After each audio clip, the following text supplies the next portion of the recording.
금융권 금리 인상 랠리가 지속되면서 시중은행에서 연 5% 예금금리 시대가 열렸습니다.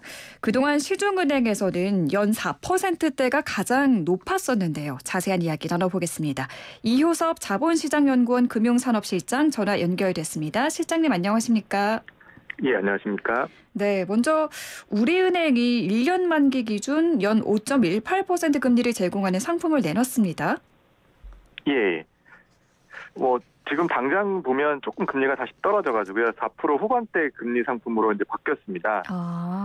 예. 중앙은행이 이제 기준금리를 워낙 빠르게 올리면서 금융기관들 사이에서 형성된 금리, 대표적으로 CD 금리라고 하는 것도 꾸준히 상승하면서 네. 전반적으로 예금금리 상품도 4%대에서 이제 5%대까지 지금 올라오는 모습이 관찰되는 것 같습니다. 그러니까 이 시중은행들의 예적금 금리가 시장 금리를 반영해서 실시간으로 계속 달라지는 건가요?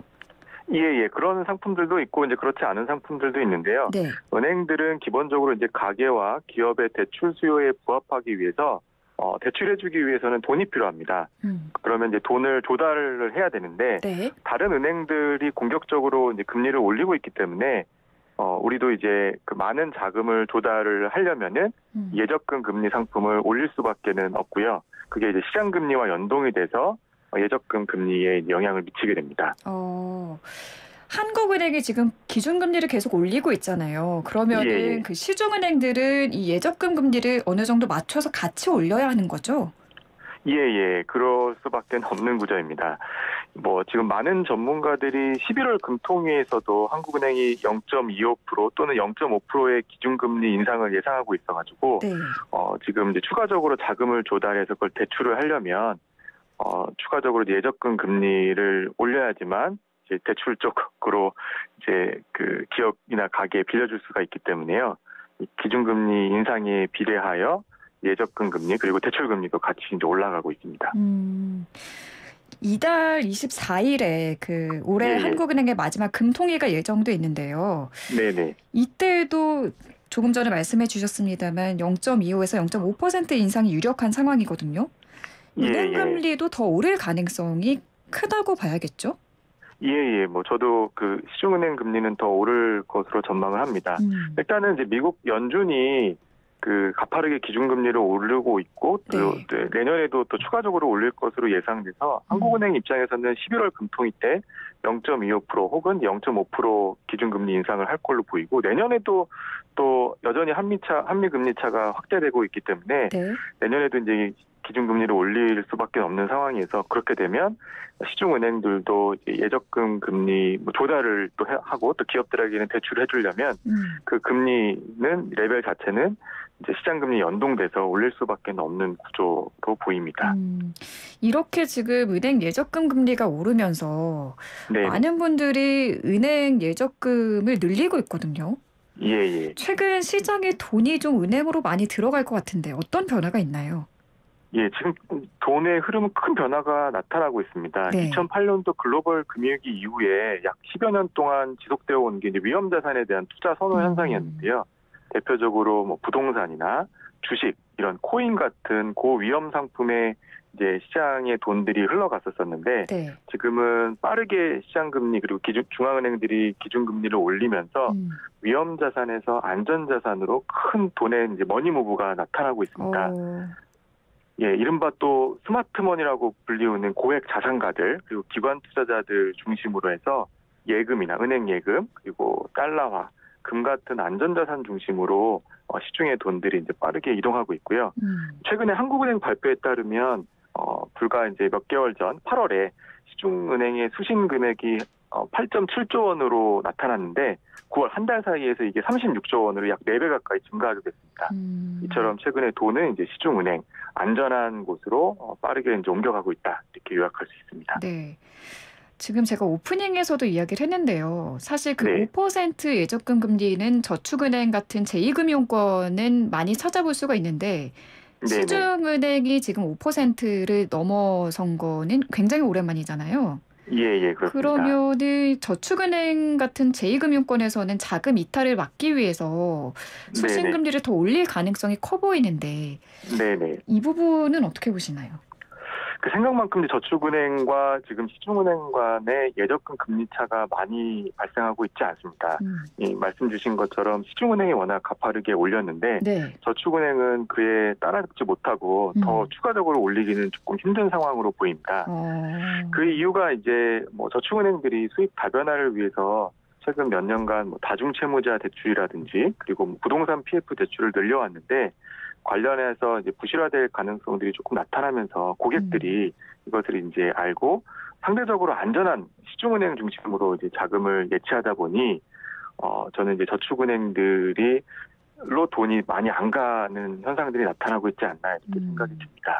그러면은 일반 그 국민 중에 한 사람으로서 궁금한 네네. 점인데요. 네네. 지금 11월 24일 그 말에 한 번 더 기준금리가 오를 가능성이 굉장히 큰 상황인데 이걸 네네. 기다렸다가 아니면 내년 초에 더 기다렸다가 6%, 6% 예금이 나오면은 그때 넣는 게 좋을지 아니면 지금 예금을 넣는 게 좋을까요? 뭐 그거는 제가 섣불리 이제 예측할 수는 없는데요. 네. 그 시장 금리에 보다 빠르게 반응을 하는 것이고 그리고 은행이 이제 그 부분은 그 예금 금리 상품을 정하는 것이기 전략적으로 대출 수요가 더 많다고 생각하면 거기에 필요한 그 자금을 조달하기 위해서 예금 금리를 올릴 수밖에 없는 구조이기 때문에요. 네. 뭐 당장 내년에 한두 차례 더 그 중앙은행이 기준금리를 올린다고 해서 예적금 금리가 그에 비례해서 반드시 오를 것이다라고 단언할 수는 없을 것입니다. 그렇군요. 그래서 뭐 저는 그 예적금 금리가 내년에 반드시 뭐 지금보다는 0.5% 혹은 1%더 올라갈 것이다. 이렇게 확신하기는 사실은 쉽지 않은 상황으로 보입니다. 네, 알겠습니다. 수신금리가 이렇게 오른 거는 소비자들에게는 희소식이기도 한데 조달금리 상승으로 저신용자 대출 축소가 불가피하다는 부작용도 제기가 되고 있거든요. 이 부분은 어떻게 보시나요? 일단 은행 입장에서 보면 그 동일한 대출 금리라면 위험 관리 차원에서 신용도가 높은 분들 위주로 대출해 주는 것이 이제 바람직할 것입니다. 예를 들어서 이제 뭐 과거에 10%로 대출을 해왔었는데 이 10%를 더 안전한 차주들한테 대출할 수 있었다면 뭐 그게 더 이제 좋겠죠. 근데 문제는 지금 현재 법정 최고금리가 연간 20%인데요. 기존의 중금리 대출자가 시장금리 상승으로 더 높은 금리로 대출을 이제 받게 됩니다. 네. 시장금리가 올랐으니까요. 근데 문제는 이제 저신용자들은 또 역시 이제 그 금리를 올려야 되는데 금리 상한이 막혀 있다 보니 20%로 시중은행의 경우에는 이 저신용자들에게 대출을 해주는 것보다는 기존의 뭐 중신용자에게 법정 최고금리가 가까운 수준으로 대출을 해주는 것이 훨씬 더 위험은 줄이면서 또 높은 그 마진을 가질 수가 있기 때문에 저신용자에게 대출해줄 여력이 이제 제1금융권에서는 조금 줄어든 상황입니다. 뭐 문제는 그러면 이제 뭐 저축은행이나 카드회사 이런 곳에서 저신용자들에게 대출을 해주면 되는데 앞서 말씀드린 것처럼 저축은행이나 카드회사 이런 곳들도 최근에 부동산 PF 관련 위험들을 관리하기 위해서 영업 비중을 조금 줄이고 있어가지고요. 지금 저신용자 대출이 조금 어려운 쪽으로 대출받기가 예전보다는 쉽지 않은 상황으로 지금 가고 있습니다. 지금 저축은행들도 그 예금 유치를 위해서 금리를 평균 연 5.48%까지 높였지만 여전히 자금을 유치하기가 쉽지 않다고 하거든요. 저축은행들 상황도 안 좋은 거죠. 지금 어떤가요? 뭐 일단은 이제 고객들이 지금 상대적으로 안전한 시중은행이랑 저축은행이랑 금리 차이도 많이 나지 않는데 상대적으로 안전하다고 판단된 시중은행으로 지금 자금이 몰려가고 있는 게 이제 가장 큰 원인으로 보입니다. 만약에 이제 경기 침체가 가속화돼서 만에 하나 뭐 대형 건설사 그리고 중소형 금융회사가 부도 위험에 처하게 되면 저축은행도 안전하지 않을 수 있다라는 우려가 있기 때문에요. 앞서 말씀드린 것처럼 뭐 다중채무자라든지 부동산 PF 등의 이제 저축은행들도 좀 비중이 있어 왔기 때문에 상대적으로 고액 자산가들은 안전한 시중은행 예적금 상품을 저축은행 상품보다는 선호하고 있는 것 같습니다. 네, 아무래도 그렇겠죠. 주요 대출 금리도 살펴볼게요. 담보대출, 전세대출, 신용대출 금리가 최고 7%를 넘어섰다라는 기사를 제가 봤거든요. 13년 만에 대출 금리 7% 시대가 열린 건데 그간의 추이를 한번 좀 짚어주신다면요? 예, 이 전세 대출 금리 그리고 신용 대출 금리는 통상 이제 코픽스 금리라는 것, 그리고 신용 대출은 이제 은행 채권 금리 등이 연동이 되어 있습니다. 뭐 그리고 기타 이제 은행 금융기관 간 거래하는 때 적용되는 금리들은 이제 CD 금리 등이 연동되어 있는데, 지금 방금 말씀드렸던 이 금리의 기준이 되고 있는 은행채 금리, 그리고 코픽스 금리, 그리고 CD 금리는 작년 말 대비 그리고 올 초 대비 약 200%에서 250% 이상 상승했습니다. 참고로 이제 추이를 말씀드리면은 네. 3개월 은행 채권 금리의 경우에 2020년 말 약 2년 전, 이제 2년 전에는 1%도 채 안 됐습니다. 0.84%였고요.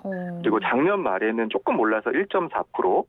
그런데 이제 올해 9월 말에는 3.15%까지 약 3배가 올랐습니다. 정말 많이 올랐네요. 예, 그런데 11월 8일 불과 지난주에는 이게 4%를 넘어섰습니다. 은행채 금리가요. 아까 신용대출 금리에 가장 연동되어 있는 부분들이 은행채 금리라고 했는데요. 이처럼 지금 최근에 이 대출 금리가 빠르게 상승할 수밖에 없는 구조가 됐다. 그래서 저희가 작년 기준으로는 신용대출 금리들이 평균 3%, 4%대에서 많이 나갔는데, 지금은 이제 최고 금리가 7%대, 그리고 조만간 이제 8%대도 넘어설 것으로 지금 조심스럽게 전망을 하고 있는 상황입니다. 8%도 넘어설 수 있다라는 전망을 해주셨는데, 그럼 가계 차주들의 이자 부담은 상당히 심각한 상황이겠죠. 지금 대출 금리 7%가 되면은 우리나라 대한민국에 전반적으로 어떤 영향들이 나타날까요? 예, 일단 이제 신용대출을 많이들 하시고 또 주택담보대출들을 많이 하시는데요. 예를 들어서 설명을 드리면, 작년에 신용대출을 1억 원 하신 분들은 작년에 한 3.5% 정도의 신용대출이 나갔기 때문에요. 그런데 문제는 이제 지금 금리가 올라서 7%대까지 올라간 겁니다. 그래서 월 이자 비용만 30만 원이 이분들은 이제 증가하시게 되는 건데요. 문제는 이제 주택담보대출을 4억 원, 5억 원 이렇게 빌리신 분들도 많습니다. 작년에 집을 사시거나 아니면 전세자금 대출을 하신 분들. 이런 분들은 이제 이자 비용만 추가적으로 지금 한 달에 한 150만 원 정도 증가하는 거예요. 1억당 지금 30만 원 정도 증가한다고 했으니까요. 한 달에 추가로 내셔야 되는 돈이 150만 원. 그래서 월 약 300만 원 가까이를 주택담보대출을 5억 원 받으시면 이자로 내셔야 되는 겁니다. 월 300만 원을 급여 생활자분들이 한 달에 300만 원 되는 돈을 이자로 납부하는 것은 꽤 큰 부담이 되고요. 무엇보다 최근에 이제 물가가 워낙 가파르게 올라가고 있고, 또 고용시장 상황도 좋지 않고, 또 일부 이제 부동산이나 주식, 코인 등의 이제 금융자산에도 투자하셨는데 그것도 큰 폭으로 가격이 하락하고 있고, 상당수 대한민국 가게들이 지금 이제 소비 생활을 유지하는 데 있어서 상당한 부담을 느끼지 않을까 이렇게 생각을 하고 있습니다. 그렇습니다. 정말 여러 가지가 다 겹쳐서 정말 힘들어하시는 분들 정말 많으실 텐데요. 그러면은 지금 현재 금리 인상도 우리 경제가 감당하기 상당히 어려워 보이는데, 앞으로 한국은행의 금리 인상 기조는 당분간은 계속될 거로 전망이 많이 나오고 있잖아요. 금리 인상을 멈추는 시기 언제쯤으로 전망을 하실까요? 어렵겠지만. 이게 금리 인상은 이제 한국은행 금융통화위원회에서 여러 가지 미국의 기준금리 인상 추이라든지, 그리고 무엇보다 이제 물가의 안정 추세, 그리고 고용시장, 그리고 금융 안정 이런 것들을 종합적으로 보시고 결정하기 때문에요. 제가 섣불리 언제 멈출 것이고, 그리고 언제쯤 멈춰야 한다라고 말씀드리기는 상당히 조심스럽습니다. 다만 이제 시장 전문가분들은 내년도에 미국 중앙은행이 기준금리를 내년 하반기에는 기준금리 인상 속도를 멈추고, 그리고 내후년에는 기준금리가 소폭 인하될 것으로 보고 계셔서요. 아마도 지금 많은 전문가분들은 내년 말 그리고 내후년쯤에는 한국 기준금리 그리고 시장금리도 조금 내려가지 않을까 이렇게 조심스럽게 전망을 하고 있습니다. 미국이 어쨌든 먼저 기준금리 인상 기조가 멈춰야지만 우리나라도 멈출 수가 있는 상황이기 때문에 그거를 이제 내후년으로 전망을 하고 계시죠. 시장 전문가분들 일단 내년 하반기부터는 기준금리의 인상 속도는 멈출 것이다 라고 이제 보고 계시고요. 그러면 빠르면 내년 하반기 그리고 내후년에는 시장금리가 조금 하락하는 추세가 나타나지 않을까 이렇게 많은 분들이 전망하고 계십니다. 지금 정부는 자금 경색 문제를 좀 해소하기 위해서 50조 원 플러스 알파 해서 채권시장 안정 펀드를 추가하는 등 여러 대책을 내놓고 있거든요. 이게 자금시장 안정에 효과를 발휘할까요? 저는 최근에 이제 여러 가지 그런 채권 시장의 경색 움직임이 관찰이 되면서 정부가 이제 50조 원 플러스 알파 대책을 발표했는데요. 네. 정부가 대책을 발표한 이후에 시장 금리도 소폭 하락했고, 그리고 이제 채권들이 우량 채권 중심으로 이제 발행이 어느 정도 이루어지고 있어서요. 자금 시장 안정화에는 상당폭 이제 기여를 했다고 판단을 합니다. 그리고 추가적인 대책을 계속해서 이제 내세우고 있어가지고요. 저는 지금 채권 시장 부분에 있어서 경색 움직임이 연말까지 이어지지는 않을 것으로 전망을 하고는 있습니다. 그러면은 지금 이 채권 시장이 조금씩 안정을 찾아가고 있는 걸로 봐도 될까요? 예. 그런데 이제 11월 말 12월 그리고 내년 초에 여전히 부동산 PF 관련 그리고 금융기관들의 이제 채권의 만기들이 도래한 부분들이 많기 때문에 네. 내년 상반기까지도 아무런 문제 없이 채권 시장이 갈 것이다라고 사실 또 단언할 수는 없는 것이고요. 예, 채권 시장이나 주식 시장을 이제 전망하는 것이 쉽지가 않기 때문에 네. 예. 그래서 저는 이제 일각에서는 증권사나 부동산 PF 이런 쪽에서 부실화 가능성도 제기가 되고 있는데 네. 저는 올해 말에는 그런 이제 안 좋은 상황들이 나타나지는 않지 않을까 이렇게 조심스럽게 전망합니다. 네, 알겠습니다. 오늘 말씀 여기까지 듣겠습니다. 감사합니다. 네, 감사합니다. 네, 지금까지 이효섭 자본시장연구원 금융산업실장과 함께했습니다.